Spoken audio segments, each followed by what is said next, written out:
मैं दिल्ली के एक फैक्ट्री में साफ सफाई का काम करता हूँ। मेरा घर फैक्ट्री से 5 किलोमीटर की दूरी पर है।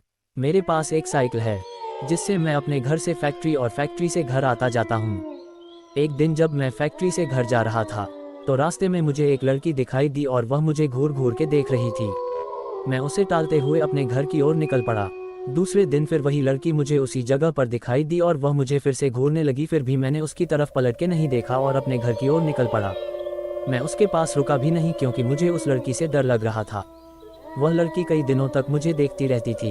एक दिन वह लड़की वहां पर नहीं दिखाई दी तो मैं सोच में पड़ गया, ऐसा क्या हुआ जो वह लड़की आज नहीं आई। फिर मैं अपने घर की तरफ निकल पड़ा। एक हफ्ते बाद मेरे घर पर एक चिट्ठी आई और मुझे पता चल गया था कि यह चिट्ठी उसकी ही है। उसमें उसका नाम प्रीति लिखा हुआ था और उसमें से एक फोटो निकली थी जो कि उसी लड़की की थी। मैं चौंक गया कि उसे मेरा पता कैसे चला।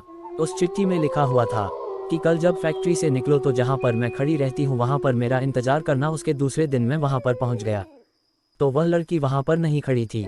मैंने काफ़ी इंतजार किया, फिर मैं अपने घर की तरफ चल दिया और तभी मुझे याद आया कि वो जो चिट्ठी आई थी उसमें उसका पता तो होगा। फिर मैं उसका पता पढ़कर उसके पते के अनुसार मैं उसके घर मिलने के लिए गया।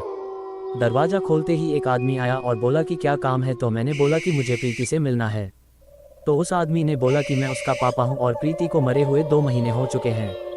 मेरे हाथ पांव कांपने लगे। मैं सोच में पड़ गया कि वह लड़की जो मुझे रास्ते में मिली थी और जिसने मुझे चिट्ठी भेजी थी वह कौन होगी। मुझे लगा कि वह उसकी आत्मा होगी। तभी प्रीति के पापा ने मुझे दिखाया कि देख लो, उसकी तस्वीर पर माला पड़ा हुआ था।